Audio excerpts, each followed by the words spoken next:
Գյորջյան Կասկադ 60 ամիս փուլային վճարում բազմաթիվ առավելություններ։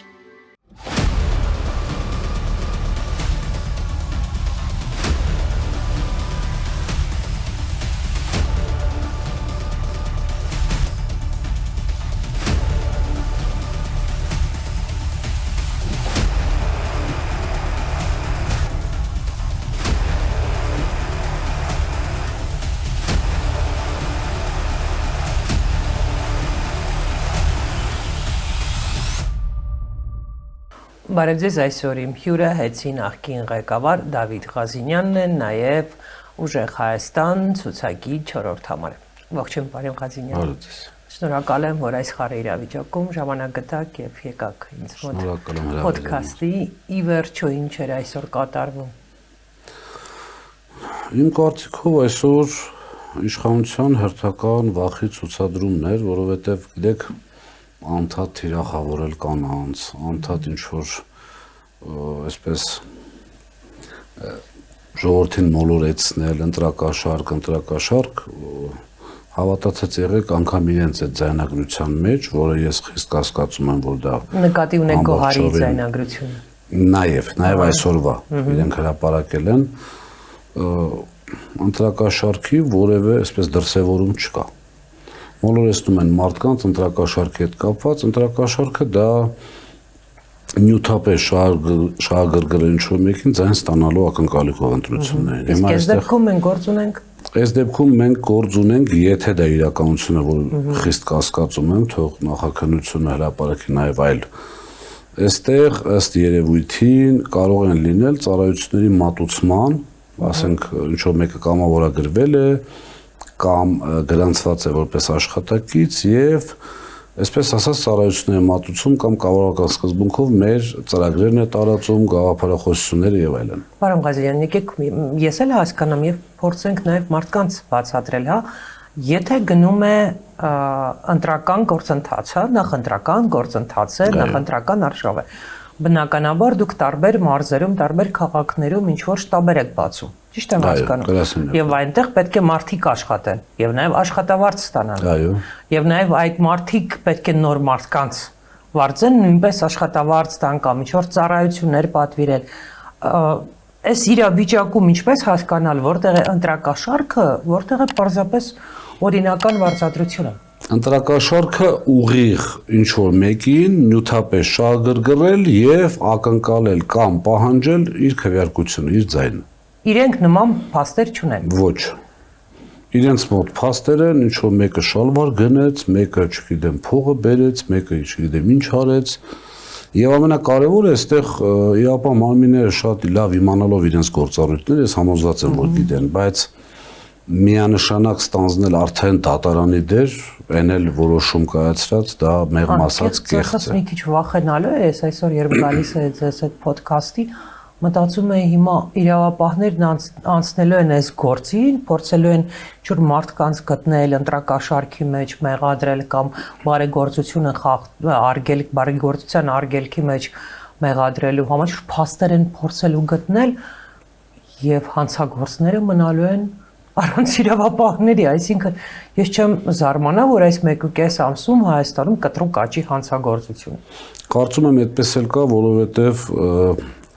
տեսախցիկից այն կողմ շատ այսպես դժվար է պատկերացնել ոստիկանների քանակը, բայց արդեն տեղում լինելով դուք չեք կարող պատկերացնել ինչ քանակի ոստիկան կա։ Եվ բոլորը զբաղված են ընդդիմադիրներով։ Այո, եւ կարծում եմ նաեւ համոզված եմ նաեւ հատուկ ծառայությունների, այսպես ասած օպերատիվ բլոկի միանշանակ ձեր ասածը ճիշտ է, բնականաբար այդ թվերն եք թաքցնեն, այսօր ինչ են անում, ընդհանրապես վերցնում են եւ գաղտնալսում են բոլորին։ Նա դուք այսօր ես նայում եմ, որ կարդում եմ, որ դուք ասացիք, որ հավանաբար ինձ էլ են լսում եւ դուք չեք վախենում։ Իհարկե, ինձ լրագրողը հարց տվեց, ասաց միգուցե ձեզ էլ են լսում, ասի ես համոզված եմ, որ լսում են, բացարձակ ուղիղ կապով էլ խոսում եմ, չունեմ այդպիսի խնդիր եւ կարեւորը այստեղ կուսակցության որոշումն է։ Կուսակցությունն ունի քաղաքական որոշում, նախագահի հրամանագրի հաջորդ օրվանից որ մտավ ուժի մեջ արդեն բոլոր ձևերով մեր բարեգործությունները ուղղակի կանգնեցված են։ Հիմա այդտեղ շատ հետաքրքիր հանգամանք կա։ Բայց կա չէ բարեգործություն, որ պետք է շարունակական լինի եւ չի կարող կանգնեցվել։ Ընդհանրապես բարեգործությունները, ինչպես Արել Կարապետյանը ժամանակին շատ արել է, չի բարձրաձայնել, ես կարծում եմ, որ դա շատ ճիշտ մոտեցում է։ Բարեգործություն անել եւ բարձրաձայնել նշանակում է չանել։ Հիմա այս պարագայում մենք բացի Սամվել Կարապետյանի Տաշիր հիմնադրամի բարեգործականի մյուսից, բացի մեր կուսակցության անդամները նաև հայ քրիստոնյա մարդիկ են, որոնք նաև անձնական բարեգործություններ ունեն, ամեն մեկը իր չափով։ Անկամ այդ ամբողջն է կանգնեցված եւ կա կուսակցության հստակ որոշում, որ չի կարելի այդպիսի բան անել։ Հիմա այստեղ ամեն անգամ 3 ամիս շուտ հայտարարել ընտրությունների օրը եւ այս անգամ 4 ամիս շուտ հայտարարել, այստեղ դժոխ ընդամեն այն քաղաքացիներն են, որոնք Տաշիր բարեգործականից շատ մեծ քանակի քաղաքացիներ կանանց են թիրախավորում, ինչպես դուք եք ասում, որովհետև կանայք ավելի սրտացավ են, ավելի անզգուշ են գուցե։ Ոչ, իմ կարծիքով իրենք փորձում են կանանց թիրախավորելով առաջին հերթին վաղ սերմանել։ Այո, վաղ սերմանել, ուղղակի մեր կանանց չեն ճանաչում, ընդհանրապես ուժեղ Հայաստանի կանայք, ինչպես է եղել մեր պատմության մեջ, չէ՞, մեր կանայք ինչ դեր են ունեցել ընդհանրապես եւ պատերազմների ժամանակ եւ ընդհանրապես երևի ճիշտ չեն գնահատում այստեղ։ Բայց ես նաև հասկացա, որ երբ բերման ենթարկեցին Գոհար Գումաշյանին, հետո իրեն ազատ թողեցին նաև, որովհետև կար հասարակության հսկայական ճնշում իշխանությունների վրա, որտեղ Գոհարը մանկահասակ երեխա է, մայր է, նորածին երեխայի, 2 ամսական, եւ ըստ այդմ ինչպես կարելի է մի կնոջով երեխային կերակրում է եւ մի եսի ինչ չի արել, ահա բեկիս չի, մարդասպան չի եւ այլն, այդ մարդուն բերել ու փորձել կալանավորել։ Ես չգիտեմ ինչի համոզված եմ, որ ի սկզբանե նրանք մտադիր էին կալանավորել Գոհարին, հետո տեսան այդ ճնշումը, որոշեցին ճիշտ եմ հասկանում։ Տեսեք, ես օրինակ միանշանակ, այո, համաձայն եմ ձեզ հետ, որ մանկահասակ երեխայի հանգամանքը կապ է ունեցել, բայց լինելով ունենալով իրավաբանական կրթություն, նաև համոզված եմ, որ հիմքերը չեն եղել։ Հավատացած եղեք, որ Զանգովի արդարության պայմաններում դա չէր գործելու։ 2 հանգամանք կարող է գործել։ Մի քիչ նորմալ դատարանի դեպքում գործում է ընդհանրապես փաշ չլինելու հանգամանքը, եւ երկրորդը ձեր ասած հասարակական ընդվզումը, այսինքն ինչպես կարելի է բարոյական եւ իրավական այսպես բաժանենք։ Հիմա այս պարագայում երկուսն էլ կային, բայց իմ կարծիքով չկալանավորելը ավելի շատ ընդհանրապես հիմքերի բացակայություններ։ Չկար այդտեղ ուղղակի ընտրակաշառքի հիմք չկար։ Ինչ որ մեկին հերոստացույց պետք է տա։ Այդ իրավապահ մարմինների ներկայացուցիչները, իրենք ինչ, այդ ոստիկանները, քննիչները, բերման ենթարկողները, դատավորները, որոշում նման անհեթեթ որոշումներ կայացողները, իրենք ինչ համոզված են, որ այս իշխանությունները անվերջ են։ Ոչ, իմ անձնական կարծիքով իրենք ընդամենը այսպես անպատժելիության ինչ-որ բանով են տառապում, բայց ձեզ մի բան ասեմ, մենք չունենք այդ ռեսուրսը, ոչ էլ այդքան մեծ ազգ ենք, որպեսզի կարողանանք այդպես հերթականությամբ պատժել բոլորին։ Չէ, ես պատժելու մասին չեմ ասում, պարոն Ղազարյան, ես ուղղակի ուզում եմ հասկանալ, վախի մթնոլորտ հսա ստալինյան Ռուսաստանը չէ, հա, ստալինյան խորհրդային միությունը չէ, երբ չկատարեցիք հրամանը, հաստատ դու էլ կհայտնվես այդ բանտախցում, քեզ էլ կսպանեն ի վերջո, բայց նույնիսկ այն ժամանակ մարդիկ կային, որ չէին ենթարկվում։ Հիմա այս մարդիկ եթե չենթարկվեն, ընդամենը զրկվելու են իրենց աշխատավարձից։ Անգործ են մնալու, կգնան ուրիշ տեղ կաշխատեն։ Ես այդ պարագայում ընդամենը կարող եմ ասել, ամեն մեկը պետք է մտնի տուն, նայի իր երեխայի աչքերին եւ կարողանա պատասխանել իր ընտանիքի հարցերին։ Հիմա մնացածը իրենց խղճին թող մնա, ընդամենը ցանկանում եմ ձեզ ասել, որ մեր ազգը համերաշխության կարիք ունի, մեր ազգը միասնության կարիք ունի։ Եթե մենք որոշենք այսպես իշխանություն քվեարկածներին տարանջատել մի կողմ, այն մյուս կողմ մի կողմ, այդ ճոխությունը մեզ չի իշխանության կողմնակիցներին կամ Փաշինյանին ձայն տվողներին, դա ես հասկանում եմ, մարդը իր գործն է, իր իրավունքն է, ի վերջո սա նաև ինտելեկտուալ ցենզի մասին է խոսում եւ այլն, սա մի կողմ դնենք, մարդը ով գիտի, որ ինքը հանցավոր հրաման է կատարում եւ կատարում է այդ հրամանը, այդ մարդուն ոչինչ չպետք է անել, պետք է թողնել, որ նա էլ շարունակի ծառայել։ Ես չեմ կարող հիմա կոնկրետ հաշվի առնելով նորից կրկնեմ իմ կրթությունը, չեմ կարող այսպես առանց կոնկրետ հիմքերի կամ առանց կոնկրետ գործերի ասել ինչ պետք է անել, ուղղակի կարող եմ ասել, որ այդտեղ իրենց պրոֆեսիոնալիզմը միանշանակ թույլ է տալիս, որպեսզի իրենք ճիշտ որոշում կայացնեն, բայց այդ մարդկային որակի կամ ընդհանրապես իրենց խղճի համար չեմ կարող ոչ մի բան ասել, հաշվի առնելով երբեք այդ վիճակում չեմ եղել եւ չեմ կարող լինել։ Մնացած իրենց խղճին թող իրենք որոշեն։ Մի հարց տամ, գուցե իհարկե ոչ ձեր մասնագիտությանն ա վերաբերում այս հարցը, ոչ ձեր կրթությանը, ոչ էլ քաղաքական հարց է, բայց ինձ շատ է հուզում։ Արդյոք նիկոլիզմը հասկանում է այն վիրուսը, որը հիմա տառապում է, հա, Հայաստանի բնակչությունը, դա կոչվում է նիկոլիզմ, բնակչության մի հատվածը եւ այդ նիկոլիզմը նշանակում է, որ մարդիկ մոռացել են ինչ է ամոթը։ Այսինքն չեն ամաչում, ոչինչից չեն ամաչում, այդ քննիչը չի ամաչում։ Այսինքն ես ուզում եմ հասկանալ, երբ որ գոհարին բերել են, բերման են ենթարկել, հա, այդ մարդիկ գնալու են տուն, չէ, կանայք ունեն, հարևան ունեն, ընկերներ ունեն, իրենք չեն ամաչում։ Դե կարճ պատասխանը կա, տուն ենք պահում, բայց ամեն դեպքում որպես նիկոլիզմը ձեր ասած, որպես աղտ կամ հիվանդություն միանշանակ ընդունում եմ, բայց ավելի շատ կարծում եմ, որ մեր շատ հայրենակիցներ, այդ թվում նաև ոստիկանության, դատախազության, քննչական կոմիտեի, հակակոռուպցիոն կապ չունի, իմ անձնական կարծիքով մոլորության մեջ են, խաբված են ավելի շատ։ Գիտեք, մի այսպիսի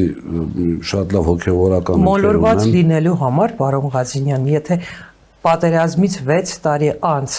մոլորված լինելու համար պետք է ունենալ ուղեղ, որը տրամաբանելու ունակ չէ, վախենալու չէ, որ մեր իրավապահ համակարգում աշխատում են մարդիկ, ովքեր տրամաբանել չգիտեն։ Տիկին Բաբայան, ձեր բոլոր հարցադրումները հասկանում եմ ինչին է ուղղված, բայց ես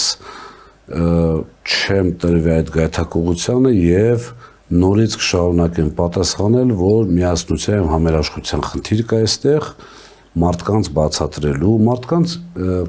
սեփական օրինակով ցույց տալու, ինչ է նշանակում ամոթը, ինչ է նշանակում տղամարդկությունը, ինչ է նշանակում հայրենասիրությունը։ Հավատացած եղեք, մենք այդ ամբողջը կանենք պարոն Կարապետյանի գլխավորությամբ։ Պարոն Ղազինյան, այսօրվա եւ նաեւ նախորդին տեղի ունեցած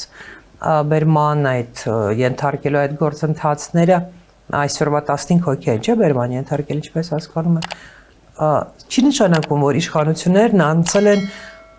ձեր ուժի դեմ գրոհի վերջին փուլ։ Այսինքն դրան հաջորդելու է ուժեղ Հայաստանը չգրանցելու մասին որոշումը։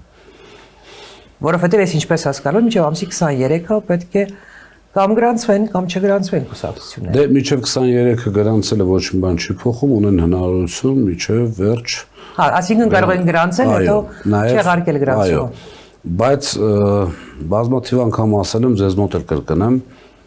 այդ ճոխությունը նույնիսկ այս բռնապետական ռեժիմը չի կարող իրեն թույլ տալ, որովհետև իհարկե, որովհետև իրենց կամքից անկախ է դա։ Այնպես չի, որ իրենք ցանկանան կամ չցանկանան։ Եթե իրենց ցանկանալով լինի, բոլորս կլինեինք արդեն ազատազրկման վայրերում, բնականաբար չվախենալով, բայց ընտրական որպես այդպիսին ընտրությունները լեգիտիմ չեն լինի արդեն, որովհետև եթե դու բոլոր օբյեկտիվ սոցհարցումներով այսպես առաջի տեղի իշխանության ձգտող ուժ ես եւ այդ ուժի չմասնակցությունը արդեն լեգիտիմության խնդիր է առաջանում։ Ես չեմ հիշում Հայաստանի պատմության մեջ այդպիսի Չէ, Հայաստանի պատմության մեջ չեմ ասում։ Դե գիտեք ինչ, տենց այդ եմ ասում, էլի օրինակները Հյուսիսային Կորեայում էլ այդպիսի բան կա, 97% թե 99% ձայն Ամեն դեպքում ձեզ Փաշինյանը այդ ճանապարհով չի գնա, իր համար կարևոր է, որ արևմուտքում ինքը մնա որպես ժողովրդավար։ Թույլ չեն տա։ Ով պետք է թույլ չտա։ Համապատասխան են ուժերը, ովքեր որ խրախուսում եւ ամենայն դեպս աչք են փակում այս երևույթների վրա, անգամ այդ հովանավորչության այսպես չափաբաժնի դեպքում սա ճոխություն է իրենց համար։ Դուք համոզված եք, որ նման քայլի չեմ գնա։ Այսպես համոզվածություն չեմ, այս իշխանությունների պարագայում ընդհանրապես ոչ մի բան բացառել ոչ մի բան չեն բացառում։ Բացարձակ տրամաբանությամբ չեն։ Իհարկե, իրենց սեփական աթոռը պայելու խնդիր ունեն, գիտեք ինչ, իրենց խոսույթը երբ որ տեսնեք, իրենց մակարդակը խոսելու մարդկանց մասին, մարդ, որը որ ամբողջ իր 60 տարվա կյանքում եղել է բարեգործ ու իմջայլոց չբարձրաձայնող բարեգործ։ Ամեն ինչ արել է երկրի համար, Դրսի հայերի համար ընդհանրապես ինչ խոսույթով են խոսում այդ մարդու մասին։ Իհարկե դա իրենք մեզ փնովելու դեպքում մեր հեղինակությունը բարձրանում է, բայց ամեն դեպքում այդ մակարդակը իշխանության մակարդակ չի։ Պարոն Ղազենյան, իսկ դուք պարոն Կարապետյանի հետ Սամվել Կարապետյանի մասին է խոսքը, հնարավորություն ունեցել եք այսպես զրուցել եւ հարցնել, ինչու նա նախկինում չէր որոշել, նախկինում նման քայլ չի արել, նախկինում չի սկսել զբաղվել քաղաքականությամբ։ Որովհետև ակնկալիքները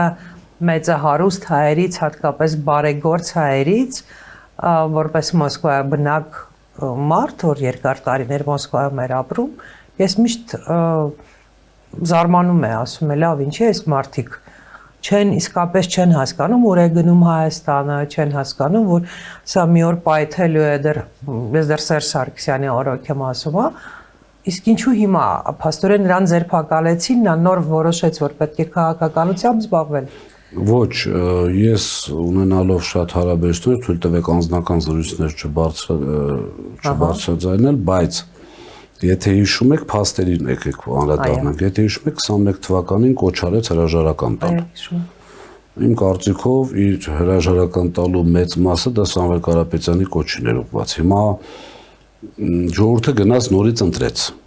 Դրանից հետո ես հիշում եմ Սամվել Կարապետյանը ինչ որ համագործակցում էր Փաշինյանի։ Եկեք ես հիմա ձեզ ասեմ ինչ է կատարվել։ Լուսանկար բնականաբար կարող է լինել իրենք էին PR-վում Սամվել Կարապետյանի վրա։ Եթե այդպես էր, եթե այդպիսի խնդիր չունեին կամ իրենք հիմա ինչ որ այսպես պիտակավորում են պարոն Կարապետյանին, բա ինչ էին ամեն այն չեղած ու եղած հանդիպանը փորձում հետը լուսանկարվել։ Ինչ եղավ։ Ըստ ինձ, հիմա 21 թվականին Սամվել Կարապետյանը տեսավ, որ նորից ընտրվել է։ Կար երկու տարբերակ։ Ընդհանրապես հեռանալ Հայաստանից, այսպես ասած, նեղանալ եւ հեռանալ, եւ երկրորդը համագործակցել ոչ թե իշխանության հետ, այլ պետության հետ։ Նա ընտրեց երկրորդը։ Իհարկե, ընտրեց երկրորդը, որովհետեւ հայրենասեր է։ Եվ ես շատ ինֆորմացիաներ ունեմ, մի առիթով ասել եմ, հիմա կրկնում եմ, դե թող բացահայտեն առանձին հանդիպումների ժամանակ ինչ է ասել պարոն Կարապետյանը։ Ինչքան է նախատել, այսինքն պետականամետ մարդ լինելով ինչ աներ, գնար նստեր մի հատ հեռուստաընկերությունում կամ մի հատ լրագրողի դիմաց սկսեր իր հայրենիքի ղեկավարին փնովել կամ հայոյել։ Ինչքանով դա ճիշտ կդիտվեր։ Ես միանշանակ համաձայն եմ պարոն Կարապետյանի գործելավեճի հետ։ Այդ համագործակցությունը եղել է ի նպաստ Հայաստանի Հանրապետության եւ հաշվի առնելով, որ արդեն ես չեմ ուզում ասեմ մնացած իրենց արարքները կարմիր գիժ չէին,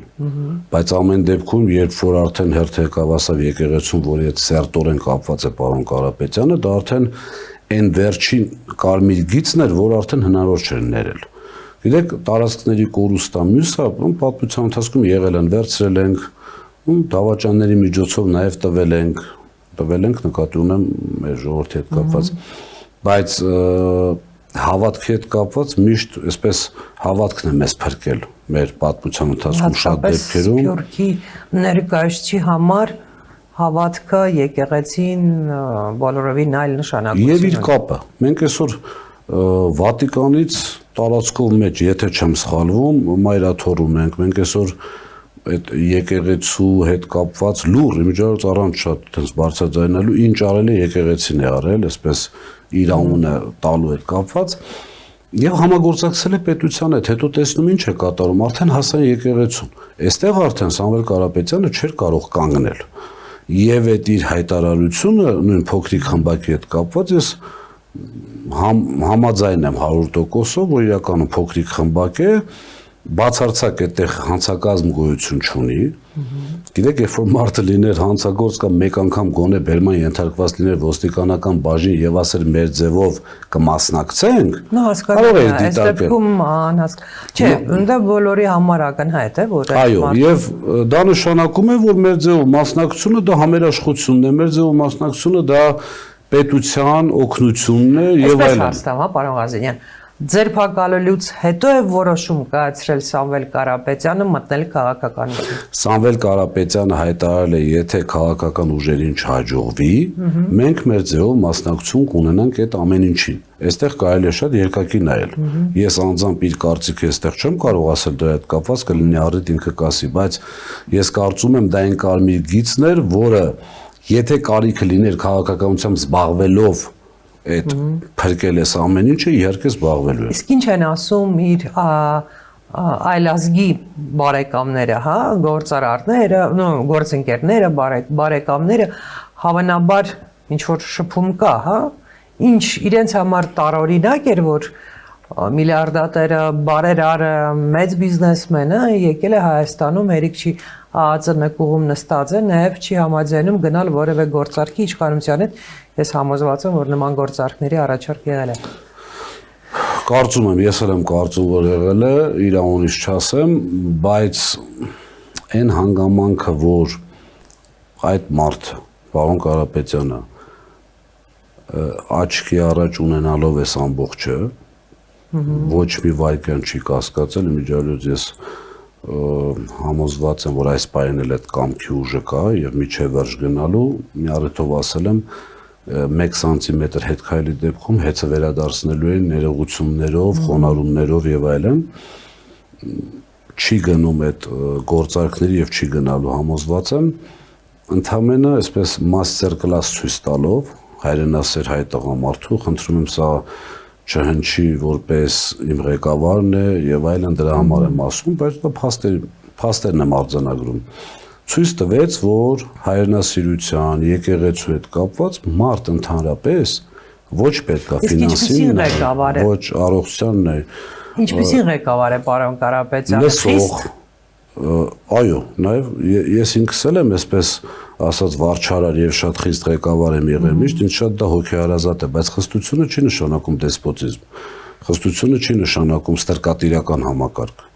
Լսում է իր հեշտ է նրան ինչ որ բան համոզել։ Բացարձակ հեշտ է այն մարդու համար, ով որ աշխատող է եւ կարող է, այո։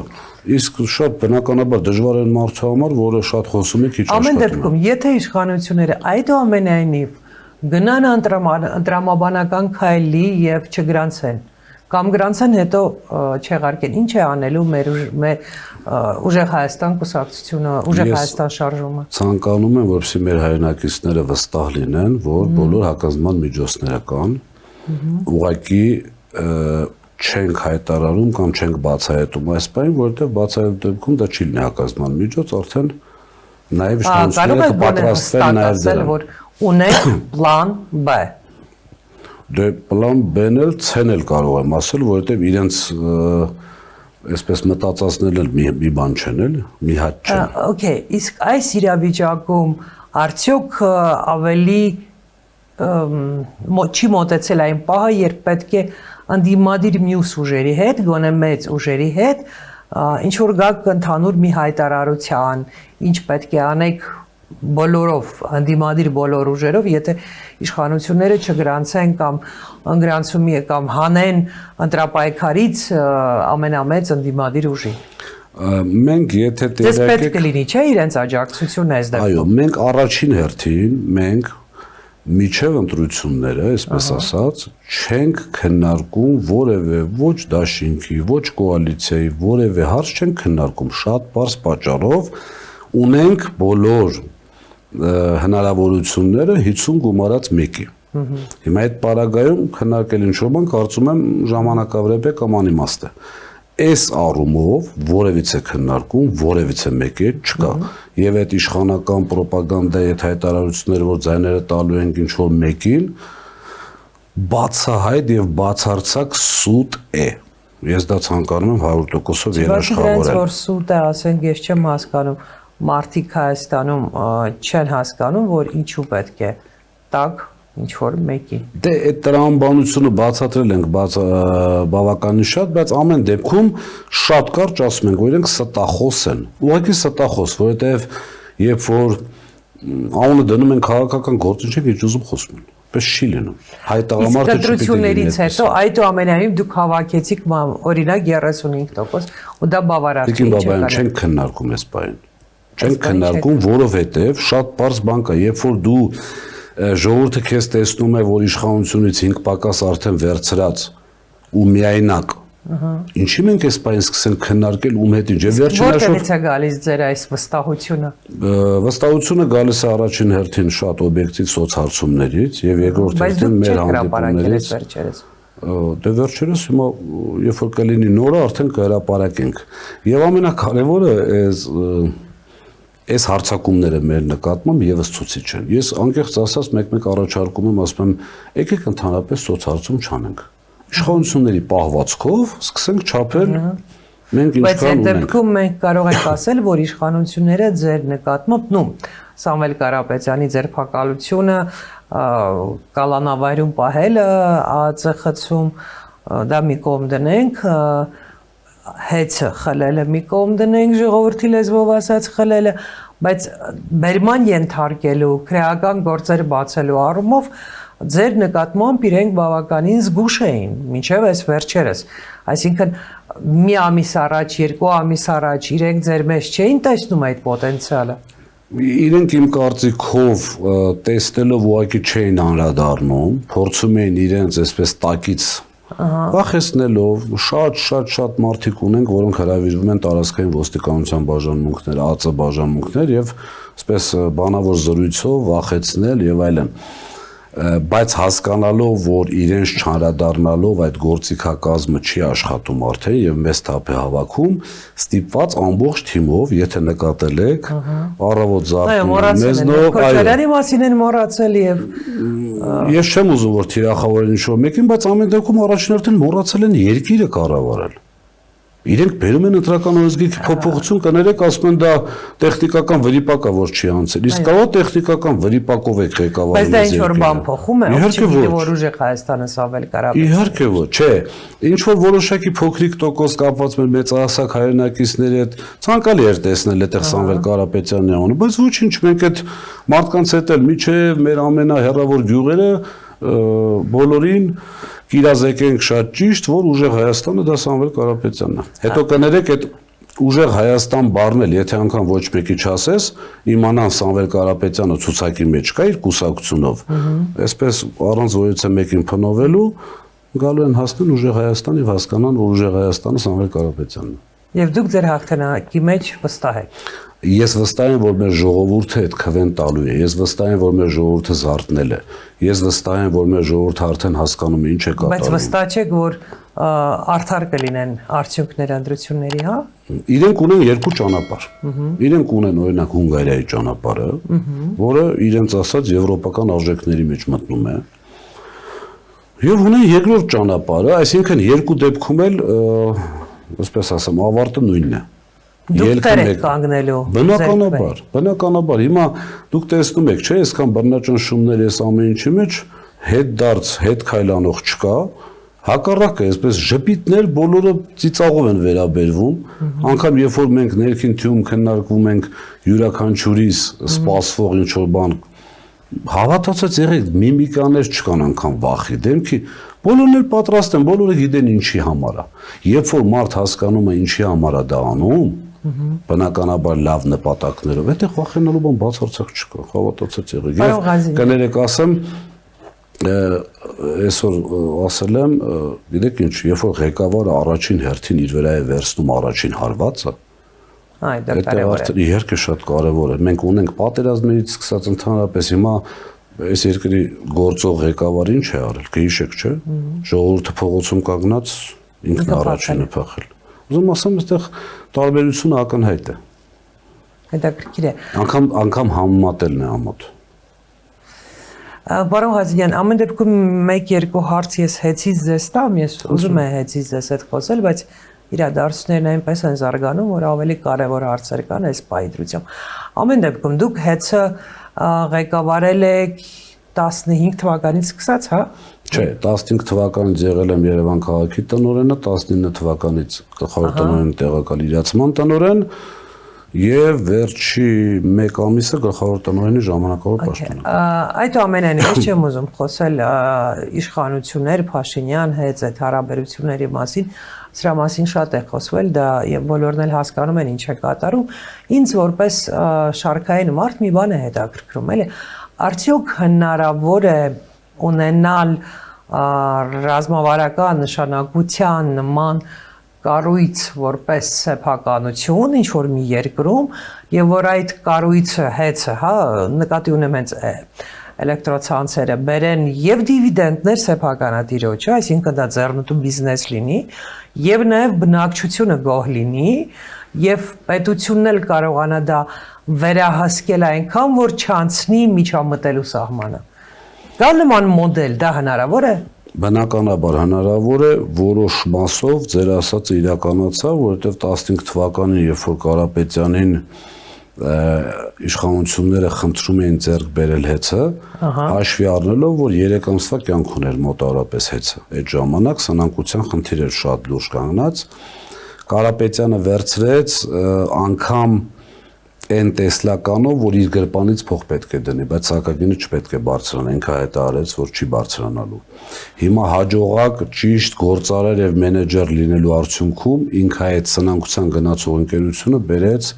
դարձրեց այսպես օգուտով աշխատող ընկերություն։ Որ թվականից է պարոն Կարապետյանը սեփականատեր։ 15 թվականի հոկտեմբերից։ Եվ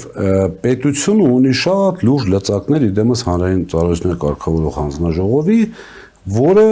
համենայն դեպս թղթի վրա անկախ է։ Բայց հաշվի առնելով այս վերջի իրադարձությունները համոզված եմ, որ այդտեղ անկախություն բացարձակ չկա։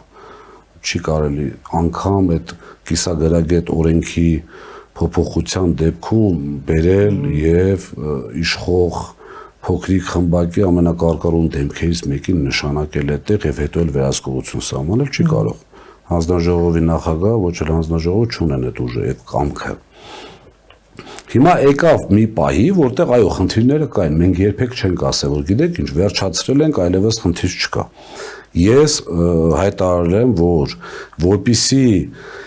ամբողջ էներգո համակարգը այսպես ոնց ասեմ, sense խոսքա չէ, ոսկե ջրած։ Այդպես լինի մոտավորապես 10 միլիարդ դոլար փող է պետք։ Հիմա 10 միլիարդ դոլար ունենալու։ Այո, ես հիշում եմ։ Այո, 10 միլիարդ դոլար ներդնելու համար բնականաբար սակագինը շատ բարձր պետք է լինի։ Հիմա Սամվել Կարապետյանը ասել է, որ 10 տարի չեմ թանկացրել, եւս 10 տարի չեմ թանկացնելու։ Հիմա այս 10 ամիսա կապել ենք այսպես։ Իսկ դա արդար գին է հաշվի առնելով, որ Հայաստանում կա ատոմակայան։ Հավատացած եղեք այո, որովհետև ատոմակայանի արտադրանքը գումարած ամեն տարվա ատոմակայանի կանգառը, այսպես ասած, չի ենթադրում, իր արտադրանքն էլ հետը չի ենթադրում, որ կարող է ամբողջ հանրապետությանը սպասարկել միշտ։ Մենք շատ ժամանակ նաև հաշվի առնելով արևային կայաններ ունենք ավելցուկի խնդիր։ Այսինքն արտադրվում է, այդ պահին պետք է սպառես, կൂട്ടակային համակարգ չունենք, որ կൂട്ടակվի։ Չեք կարող վաճառել օրինակ Վրաստանում։ Կարող ենք, հիմա այս նույն իշխանությունների ապիկարության շնորհիվ մենք ներողություն, Հայաստան-Պարսկաստան 400 կիլովոլտ գիծը պատրաստ չէ դեռևս։ 8 տարի առաջ չեմ կարող ասել, իրենց ապիկարության շնորհիվ բնականաբար, եթե դա պատրաստ լիներ, բնականաբար մենք կարող էինք եւ Իրանին վաճառել։ Այո, մենք Պարսկաստանի հետ ունենք ռևերս գիծ, որ եւ պետք եղած ժամանակ իրենք են մեզնից վերցնում, երբ որ մեր մոտ դեֆիցիտ է, մենք ենք վերցնում։ Բայց այստեղ ամենակարևոր խնդիրն է, թե ինչ վիճակ էր մեզնից խլելուց եւ ինչ վիճակ է հիմա։ Այսինքն հասցրել են այդքան վատացնել վիճակը։ Ես չեմ ասում դա։ Ես կարող եմ ուղղակի թվերով ասել, որ կորուստները բավականին բարձրացել են, այսինքն այդ նույն վատ կառավարման իմաստով եմ ասում, ել չասեմ, որ կարող եմ հիմնավոր կասկած ունենալ, որ նորմալ էլ կոռուպցիա է դարել արդեն եւ գումարներ են աշխատում։ Ներողություն ավարտեմ, եւ մնացածը արդեն ասում է մեր ազգաբնակությունը։ Ինչ է կատարում այսօր էներգոհամակարգի հետ, այդ հոսանքազրկումները, կհիշեք, տարվա վերջի եւ այլն։ Իսկ ինչքան մարդ է աշխատում հեծում այսօր։ 6000, մոտավորապես 6800։ Այդ 6800 հոգին ում են ձայն տալու, ըստ ձեզ, դուք ղեկավարել եք այդ կառույցը։ Իմ անձնական կարծիքով մեծամասնությունը Սամվել Կարապետյանն է։ Այսինքն չեն վախենա։ Գիտեք ինչ, այդ քվեախցուկում վախենալը ո՞րն է։ Ահա, եկեք մի շատ կարևոր թեմա է, որի մասին ես խոսում եմ իմ զրուցակիցների հետ։ Իսկ գուցե ժամանակն է ինչ-որ մի փոքրիկ տեսանյութ պատրաստել, մի րոպեանոց ինչ-որ ռոլիկ վիդեո պատրաստել, որ մարդկանց նույնիսկ ամենահեռավոր գյուղերում ապրող մարդկանց վիրուսային ռոլիկ, որ դրանք էլ տեսնեն իրենց հեռախոսներում, որ բացատրել, որ ասեք գնալու ենք ձեզ ենք ընտրելու, եթե ձեզ ճնշում են, գնացեք ասեք, եթե ձեր ղեկավարը կամ չգիտեմ, ձեր գյուղապետն ասում է գնա անպայման ԿՊ ընտրի, Փաշինյան ընտրի, դու ասա կգնամ կընտրեմ, բայց խցում գնացեք ում ուզում եք ձեր խղճով ընտրություն կատարեք, դուրս եկեք ասեք ձեզ եմ ընտրել, իհարկե։ Գիտեք, յուրաքանչյուր ժամանակ ավելի շատ խափում են իշխանությանը։ Ընդդիմությանը խափելու իմաստը չկա ուղղակի։ Ինչ պետք է անի ընդդիմությունը։ Չէ, բայց ընդդիմությունը պետք է ինչ-որ մի ձևով այդ մարդկանց բացատրի։ Հավատացած եղեք բոլորը գիտեն, անկեղծ եմ ձեզ ասում, պետական համակարգի, այսպես ասած, պետական ռեսուրսը ընդհանրապես չի աշխատելու։ Շատ են խոսում այն մասին, որ Փաշինյանի հիմնական ընտրազանգվածը թոշակառուներն են։ Համաձայն չեմ։ Չէ՞։ Ասեմ ինչի համաձայն չեմ, որովհետև մենք բարբերաբար հանդիպումներ ենք անցկացնում մեր գրասենյակներում առանց տեսախցիկների, առանց այսպես գովազդային, հավատացած եղեք շատ թոշակառուներ են գալիս ու շատ բարկացած են։ Շատ բարկացած այդ արտահայտություններից առաջինը որ դե ինչ պետք է անեն 10,000 դրամ ծախսելու ձևը չգիտեն, ստանկը ծախսեն։ Եվ կներեք, եւ երկրորդը, երբ որ մի թոշակառու ասում է, որ միշտ մսի երես չենք տեսնում, եթե չեմ սխալվում, ասում են ապրիլի 1-ից միսը կուտես թոշակներ, բայց այս վերաբերմունքը ես չեմ պատկերացնում, ուղղակի մարդ ինչքան պետք է չսիրի ժողովրդին ազգին, որպեսզի այս վերաբերմունքը լինի, բայց նաեւ հիշելով թե ինչեր են արել, սրանք շատ փոքրիկ մանրուքներ են։ Ըստ ձեզ քանի կուսակցություն են մասնակցելու 26-ի ընտրություններին։ Չեմ կարող ասել, ուղղակի բայց ավելի շատ թե ավելի քիչ 21-ի հետ եթե համեմատենք։ Կարծում եմ ավելի քիչ ինչի համար, որովհետև մենք մեր հայտարարությունից որ բացենք բոլոր կուսակցությունների հետ համագործակցության համար, գիտեք աջակցություններ ստացանք տարբեր ուժերից, նոր ուժերի հետ դաշինք ունենք եւ կոչ եմ անում բոլոր մեր կուսակցություններին, ովքեր լավ, այս պահին գրանցեցին, մասնակցում են, բայց մինչև մայիսի 28-ը, եթե չեմ սխալվում, ինքնաբացարկի հնարավորություն կա։ Խնդրում եմ եւ կոչ եմ անում, իրենց սոցհարցումները թող անեն օբյեկտիվ, չգիտեմ, մերը թող նայեն, ինչ ուզում են անեն, երբ որ հասկանան մայիսի 20-ի կողմերը, որ չեն անցնելու, չմասնակցեն, իրենք օգնելու են շատ, որովհետև այդ ընդդիմադիր ձայները չեն տալիս իրենց։ Այո, այդ ընդդիմադիր ձայները որևէ պարագայում չէր գնալու։ Բայց այս դեպքում որ ասում եք փոշիանալու մասին, տեսեք, հա, ստացվում է որ դուք ասում եք որ մեր հարցումները վկայում են որ մեր ավելի շատ ձայն կստանանք քան ԿՊ-ն, այդ դեպքում փոշիանալու խնդիրը դուրս է գալիս օրակարգից։ Չէ, փոշիանալու խնդիրը դուրս չի գալի այնքանով, որ միշտ փոշիացում լինելու խոսքը մինիմալի մասին է։ Եվ նաև մեր հայրենակիցներին եմ կոչանում, մեր ընդդիմադիր հայրենակիցներին, մի տվեք ձեր ձայնը այն ուժերին, որոնք որ միանշանակ անցողիկ չեն։ Ինչպես հասկանան այդ մարդիկ։ Դե այդ մարդիկ էլ վերջին հաշվով իրենց այսպես ասած շփումների մեջ ինդիկատորներ ունեն, համաձայն եք հրապարակել հարց ձեր անցկացրած հարցում, որտեղ դուք չեք հրապարակում, դուք ասում եք, այսքան ձեր մենք ունենք, այսքան Փաշինյան ունի, վերջ։ Հարմար պայի միանշանակ կհրապարակվի, հարմար պայի նկատի ունեմ ավելի, գիտեք, մեր կուսակցությունը այդ ուժեղ Հայաստան կոչվելը անիմաստ չի։ Մենք ուզում ենք ամեն ինչ անելուց, ծրագիր ներկայացնելուց, ինչ-որ բան հրապարակելուց 100%-անոց ճշտություն լինի։ Այդ իսկ պատճառով շատ դեպքերում ինչ-որ բաներ կարող են ձգձգվել, ձեր հարցման քանի ուժ է անցնելու ազգային ժողով։ Չեմ կարող այս բանին ասել, չեմ կարող բացահայտել, բայց կարծում եմ, որ համենայն դեպս այդ ուժերը կլինեն այնքան եւ բավական, որպեսզի անգամ 2/3 ունեն անդիմությունը։ 2/3 անդիմությունը։ Այսինքն դուք կարծում եք, որ ձեր ուժերը ձեզ կբավարարեն միանձնյա կառավարություն ստեղծել, հա? Բայց դրա հետ մեկտեղ ընդդիմությունը ավելի շատ կլինի եւ դուք ունենաք 2/3-ը։ Հետաքրքիր է եւ գուցեև ճիշտ եք կարծում, գուցեև ձեր հարցումները հենց այդ մասին են վկայում։ Մեզ մոտ չկա այդպիսի, գիտեք, հանցավոր ինքնավստահություն կամ այնպես ուղղակի խոսելու համար չենք խոսում։ Նորից կրկնում եմ, ցուցիչը իշխանությունների վարքագիծն է։ Եկեք մի քիչ էլ ձեր ուժի մասին խոսենք կադրային քաղաքականությունը, հա։ Ես նկատեցի, կարող է գուցե սխալվում եմ, ասեք, եթե սխալվում եմ, որ մեր ձևով շարժումը հիմա էլ ուժեղ Հայաստան կուսակցության մեջ շատ են մարդիկ, ովքեր նախկինում աշխատել են Սամվել Կարապետյանի տարբեր ընկերություններում, ճիշտ է։ Այո։ Սա ինչի արդյունք է, դրա որ ժամանակը սուղ էր եւ պետք էր սկսել մարդկանցով, ով ճանաչում ես ու վստահում ես, թե սա նաև ռազմավարություն է այն առումով, որ կարևոր չի որ մարդը ասեն քաղաքականությունից շատ գլուխ չի հանում, կարևորը որ վստահելի է։ Չգիտեմ, միգուցե այդ գլուխ չանելը ավելի օգուտ է, այդ աշճանի գլուխ չանելը, բայց եթե հաշվի առնենք, որ մարդկանց այդ տասնյակ տարիներով աշխատել են եւ տեսել են այդ մարդկանց ներուժը, եւ այդքան տարի ճանաչելով նաեւ տեսնում են հայրենասիրությունը, տեսնում են կամքը, որ պատրաստ են միջև վերջ գնալու, բնականաբար սանիտարական ճանապարհով։ Չէ, նաեւ ունենք մարդիկ, որոնց հետ Սամվել Կարապետյանը ծանոթել չի, անգամ ծանոթ չի, հաշվի առնելով, որ քաղաքական ուժը ձևավորվել է իր կալանավորման ընթացքում, հիմա էլ տեսակցությունները փակեն միայն խորհրդի համար է, բաց եւ ընտանիքի անդամների, բնականաբար ծանոթել չի։ Այսինքն միասնության խնդիրն է նորից եւ կապ չունի որ իշխանության ժամանակ ինչ են արել, ներողություն ասեմ, ինչի համար եմ սա ասում, որտեվ կան եւ ԿՊ-ին ժամանակին հավատացած եւ հիասթափված մարդիկ, կան տարբեր իշխանություններում որոշակի դիրք ունեցող։ Կառավարությունը կազմվելու է բացառապես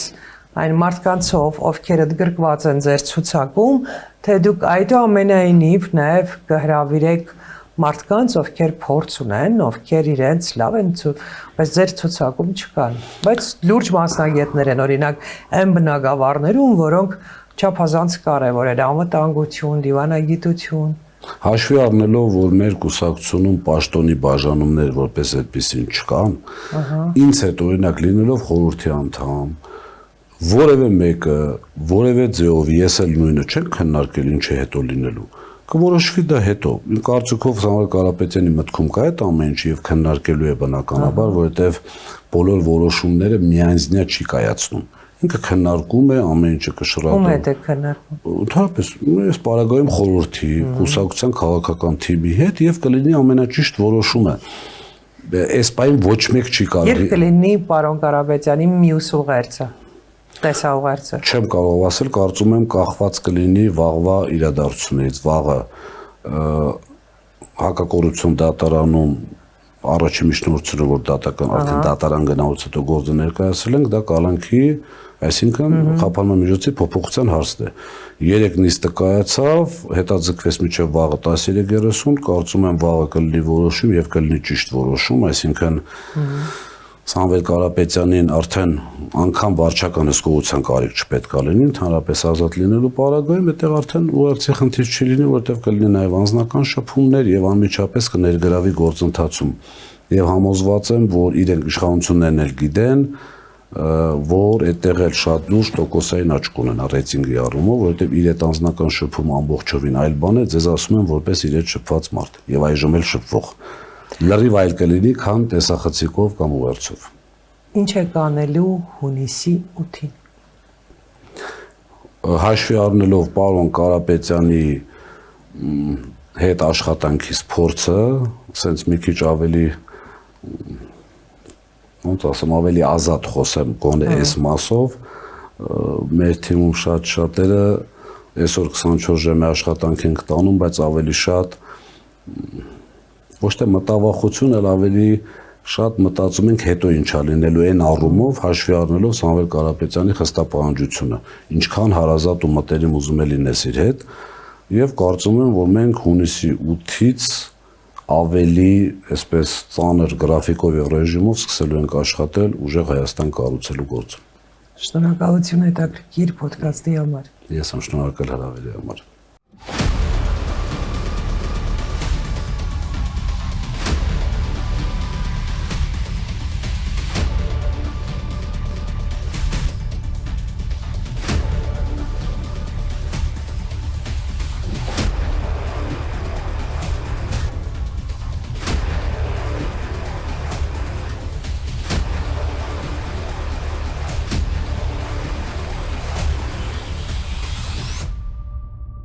Գյուրջան Կասկադ 60 ամիս փուլային վճարում բազմաթիվ առավելություններ